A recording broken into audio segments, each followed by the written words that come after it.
People always say, your wedding day is the best day of your life. They say it with such certainty, such warmth in their eyes, that you almost believe them before it even happens. I believed them. I believed every single word.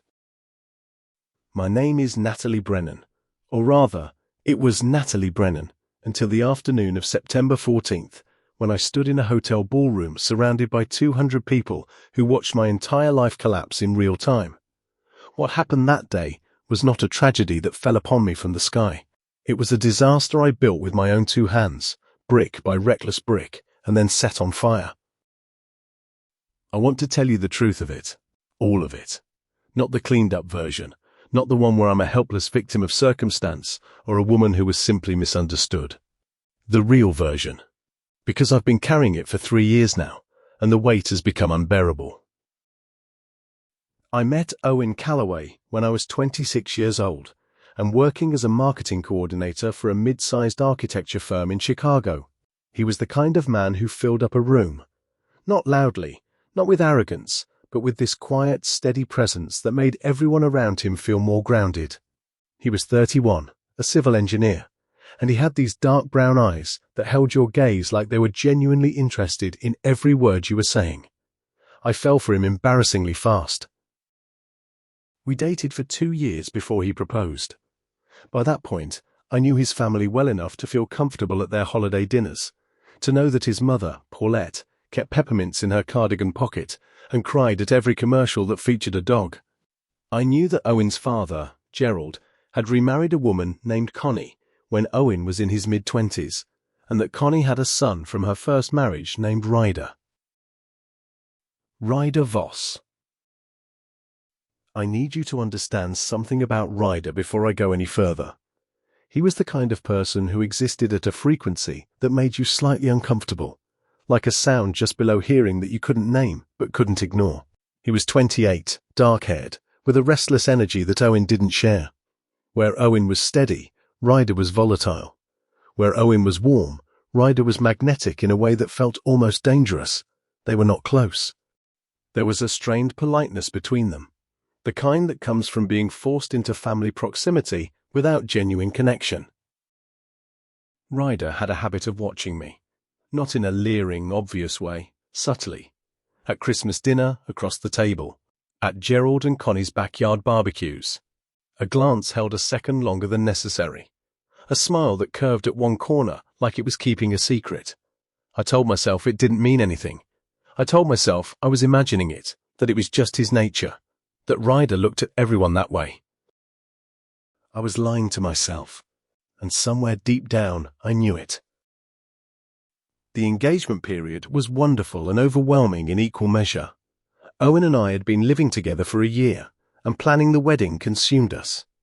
We chose the Hargrove Hotel in downtown Chicago, a gorgeous Art Deco building with a ballroom that had original 1930s chandeliers and polished marble floors. 200 guests. A jazz quartet. Pale ivory flowers everywhere. It was everything I had ever pictured. But in the 4 months before the wedding, something began to shift in me. I don't know how to explain it precisely, except to say that I started to feel suffocated by the rightness of everything. Owen was wonderful. The wedding was wonderful. My life was shaping up into exactly what I'd said I wanted. And instead of feeling grateful, I felt panicked. A low, persistent panic that I couldn't name or shake. I started spending more time on my phone, texting friends, scrolling endlessly, looking for something to disrupt the relentless forward motion of my life. And somehow, incrementally, Ryder and I had begun texting. It started innocuously enough. He'd reached out to ask for advice on a gift for Owen's birthday. Then he texted to ask what the dress code was for the engagement party. Then, one evening when I was alone and Owen was working late, Ryder sent me a message that said simply, "You doing okay? You seem stressed lately." I should have put my phone down. I should have said, "I'm fine, thanks," and changed the subject. Instead, I sat on the kitchen floor in my socks and typed for 20 minutes, telling him everything I was feeling, the panic, the suffocation, the fear that I was disappearing into someone else's idea of a perfect life. He responded thoughtfully, carefully, in a way that felt so different from how I imagined anyone else would receive those admissions. We texted for weeks after that. It was never overtly romantic, but it was intimate in the way that honesty between two people always is. By the time the wedding was 6 weeks away, I was thinking about Ryder more than I should have been, and I was doing a world-class job of pretending I wasn't. The morning of September 14th arrived in that golden cinematic way that perfect autumn days in Chicago sometimes do. The sky was a sharp, impossible blue. The air carried the faint bite of approaching October. I woke up at 6 in the morning in a bridal suite at the Hargrove with my best friend and maid of honor, Celeste, asleep in the next bed, and I lay there in the dark with my heart hammering like I'd already done something wrong. The morning passed in a blur of hair and makeup and champagne that I drank faster than I should have. Celeste kept squeezing my hand and telling me I looked beautiful, and I kept smiling and nodding and feeling like I was watching the whole scene from somewhere slightly outside my body. The ceremony was scheduled for 2 in the afternoon. At 12:30, fully dressed, veil pinned, bouquet assembled, I slipped away from the bridal suite under the pretense of needing a few quiet minutes alone. I told Celeste I was going to find a quiet corner of the hotel to collect myself. She offered to come with me. I told her I needed 5 minutes by myself, just to breathe. I don't know exactly what I was thinking as I walked down that hotel corridor. I'm not sure I was thinking at all. I was operating on something more primal than thought, a kind of frantic, self-destructive impulse that I'd been suppressing for months and that had, on that particular morning, broken through every rational defense I'd constructed. I'd texted Ryder the night before. Just, "Are you here yet?" He'd replied, "Checked in an hour ago. Room 412. I had stared at that message for a long time. I had not responded, but I had also not deleted it. I stood outside room 412 in my wedding dress and knocked on the door. I will not dress up what happened in that hotel room with language that softens it or makes it more complicated than it was. I made a choice. A deliberate, conscious, catastrophically selfish choice. Ryder opened the door in a white dress shirt, tie loosened, and looked at me for a long moment without speaking. Then he stepped aside and let me in. What followed lasted approximately 40 minutes. 40 minutes in which I was not a bride, not Owen's fiancée, not the woman who had spent a year planning the perfect beginning to her perfect life.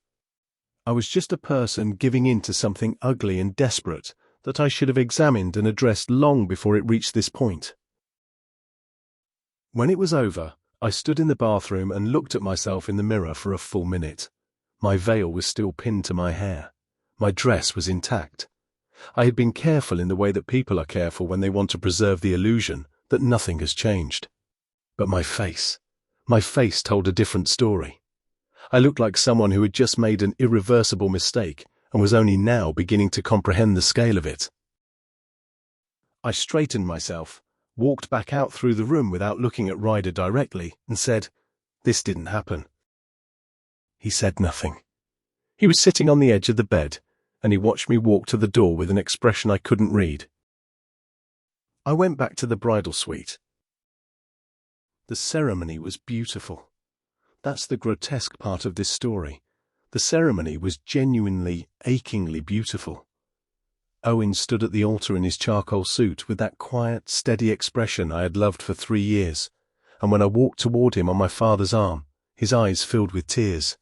Real tears. The kind a man cries when he believes completely in the moment he's standing in. I walked toward him smiling, and I do not have the words to adequately describe what it felt like to stand across from someone that good while carrying what I was carrying. We said our vows. I said mine looking directly into Owen's eyes, and every word landed in my chest like a stone dropped into still water. I meant them, and I had already broken them. That is a particular kind of horror that I don't think has a name. The reception began at 4 o'clock. Cocktails, dinner, speeches. My father gave a toast that made everyone laugh. Owen's best man, a man named Trevor, gave a toast that made everyone cry. Celeste gave a toast that made them do both. Owen held my hand under the table the entire time, and I held his back, and I kept thinking, tell him, right now, stop this, tell him. I didn't tell him. At around 6:30, when dinner was winding down and the dancing had just begun, I noticed that Ryder was drinking heavily at the bar. He'd been quiet throughout the reception, had offered the obligatory congratulations, shaken Owen's hand, hugged me with a stiffness that I hope no one noticed. But now he was on his fourth or fifth whiskey, and he was looking across the room at me with an expression that had changed. The unreadable look was gone. What had replaced it was something raw, more volatile. I excused myself from the table and made my way toward him with the vague intention of saying something that would calm whatever was visibly brewing behind his eyes. I reached the bar, smiled tightly, and said quietly, "Are you okay?" He looked at me for a long moment. Then he said, "Are you okay, Natalie? Because you just married your husband 2 hours after leaving my hotel room." "Keep your voice down," I said. "Why?" he said, and his voice was already louder than I wanted. "Are you worried someone will hear?" I looked around quickly. No one was close enough to catch his words over the music. "Ryder, please." "I've been sitting here for 2 hours watching you play The Perfect Bride," he said, "and I can't do it anymore. I can't just sit here and watch you." "Stop," I said. "You need to stop right now." He deserves to know. Ryder. He deserves to know. I don't remember exactly what I said next. I remember speaking urgently, trying to redirect him, trying to appeal to something, reason, loyalty, decency. But Ryder Voss had drunk enough whiskey to silence whatever internal editor had been keeping him quiet for the previous 2 hours. And when I turned to walk away, hoping distance would diffuse the situation, he followed me. He followed me back onto the edge of the dance floor, and then he said it, loudly enough, clearly enough, in a moment when the music had dipped for a transition between songs. He said it into the space where sound had briefly gone thin. "Owen, I need to tell you something about your wife." I have replayed what happened next so many thousands of times that I could reconstruct it frame by frame. The way the nearest guests turned first, heads swiveling, faces confused. The way Owen stopped moving on the dance floor and looked at his stepbrother with an expression of mild, uncertain concern. The way Ryder's voice carried further than he probably intended, because the room had a quality of acoustics that the Hargroves architects had built in back in 1934, and which now served as the perfect amphitheatre for the destruction of my marriage. Ryder told him. Not cruelly, not triumphantly. In hindsight, I think he was too drunk for either. He told him in the flat, compulsive way of someone releasing a pressure that had been building all day. He said that before the ceremony, I had come to his hotel room. He said what had happened. He said he was sorry. The room understood faster than Owen did. I watched comprehension travel through the guests like a wave, the whispers, the sharp inhalations, the hands raised to mouths. I watched it reach my mother, seated at the family table, and I watched the colour drain from her face. I watched it reach Celeste, who had come to stand behind me at some point, and I felt her hand touch my shoulder and then slowly withdraw. And then I watched it reach Owen. Owen turned and looked at me. Just looked at me. He didn't shout. He didn't lunge at Ryder or knock anything over. He stood very still in his charcoal suit and looked at me with those dark brown eyes, and the expression on his face was something I had never seen there before, and hope never to see again on any person I love. It was not anger, not yet. It was the face of someone watching the ground disappear beneath them. "Natalie," he said, just my name. A question and an answer at once. I couldn't speak. I stood there in my ivory dress with my bouquet of pale flowers, and I couldn't form a single word. And my silence, my terrible, confirming silence, was louder than anything Ryder had said. What followed was not a dramatic scene in the way films would have you believe. Owen did not flip a table. He did not drag me outside by the arm or make a speech to the assembled guests. He walked off the dance floor with a quiet, terrible dignity, and he disappeared through the side door of the ballroom. The room erupted behind him. I have no coherent memory of the next 20 minutes. There are images. Celeste's face close to mine, saying my name over and over. My father crossing the room with an expression I had never seen him wear. Gerald, Owen's father, standing with his hand over his mouth. Connie, Ryder's mother, white-faced and rigid, staring at her son. Someone guided me out of the ballroom. I think it was Celeste. We ended up in a small anteroom off the main corridor, and I sat in a chair in my wedding dress and did not cry. That surprised me, the not crying. I think I was too deep in shock to access anything as coherent as tears. Owen's best man, Trevor, found us 20 minutes later. He told me that Owen had gone up to the room they'd reserved for the couple's wedding night, packed what he needed, and checked out. He'd taken a car to his brother's apartment across town. He'd left no message for me. The guests went home. The jazz quartet stopped playing. The pale ivory flowers stood in their vases, and the Art Deco chandeliers of the Hargrove Hotel continued to throw their beautiful light across a ballroom that was now nearly empty, and I sat in that anteroom in my wedding dress until some time after midnight, when Celeste finally convinced me to come upstairs. The marriage lasted 11 days on paper. Owen met with me once, 6 days after the wedding, in the lobby of a coffee shop on Michigan Avenue. He came alone. He sat across from me, and he listened while I tried to explain, not to justify, because there is no justification, but to explain the panic and the spiral and the terrible confluence of weakness and recklessness that had led me to that hotel room. He listened with the same steady attention he had always given everything. When I finished, he was quiet for a long time. Then he said, "I believe you that you were scared. I think I understand the fear better than you think I do. But Natalie, you didn't talk to me. You didn't tell me you were struggling. You went to Ryder." He paused. "On our wedding day." There was nothing I could say to that, because it was the truest and most damning sentence of my life. He filed for annulment the following week. It was granted without complication, given the circumstances. The fallout was total and prolonged. My friendships fractured along lines I hadn't anticipated. Some people withdrew quietly. Others made their feelings explicitly known. I lost my job 3 months later, not directly related, but undeniably connected to the distraction and deterioration that had taken over my life. I moved out of the apartment Owen and I had shared, and into a studio across town that was small and dark, and which I spent the first winter barely leaving. My relationship with my family became complicated in ways that took years to begin healing. My mother, to her credit, never abandoned me. But there were months of strained phone calls and careful conversations around the thing that had happened, the thing that was too large and too ugly to name directly. My father and I did not speak for nearly a year. Ryder left Chicago. I heard through Owen's family that he'd taken a job in Portland and relocated within 2 months of the wedding. We have never spoken since the night of September 14th. I don't know what to feel about Ryder, honestly. He bears real responsibility for what he did. No one forced him to open that door, and no one forced him to open his mouth in that ballroom.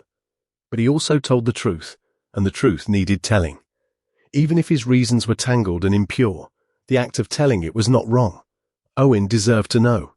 I had forfeited any claim to silence the moment I knocked on that door. Owen, I am told, is doing well. He is with someone now, a woman named Priya, who works in urban planning, and people who know them say he seems genuinely happy. I'm glad. I am more glad about that than I expected to be. It's a clean, uncomplicated gladness, free of envy or regret, which tells me something about how far I have come. What I have spent 3 years sitting with is not the loss itself, though the loss was real and grievous.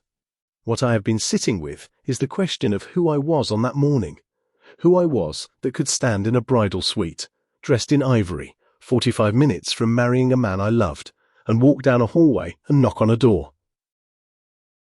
I have been to therapy. Long, uncomfortable, honest therapy that required me to stop explaining and start looking. And what I found when I stopped explaining was not some dark, unknowable monster, but something far more mundane and far more correctable.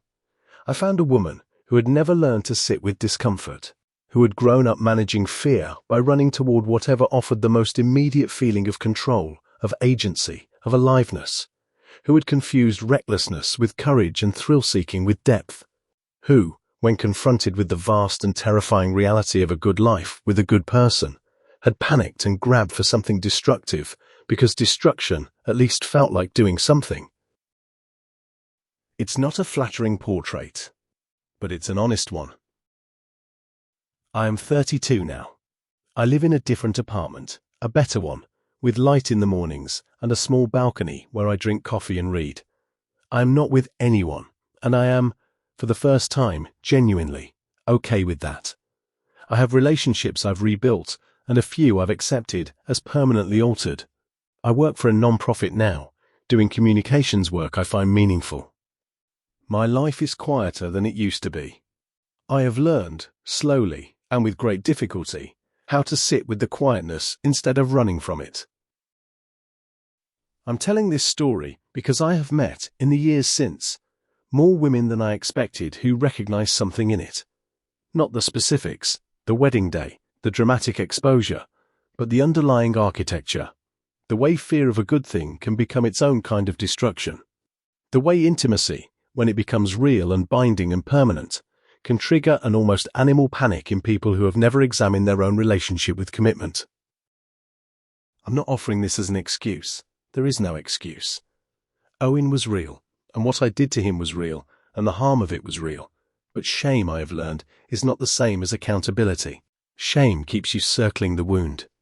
Accountability asks you to understand it, name it, and choose differently going forward. I chose badly, catastrophically, on September 14th. I will live with the consequences of that choice for the rest of my life, in the faces that look away, in the friendships that never fully recovered, in the specific ache that surfaces every September without fail, arriving quietly, like a cold front moving in. But I am still here. I am still standing. I have not permitted that day, the worst day, the day I built and burned, to be the last true thing about me. It was a terrible thing I did, and it happened, and I am still, cautiously, imperfectly, determinedly, building something from what came after. That is the whole truth of it.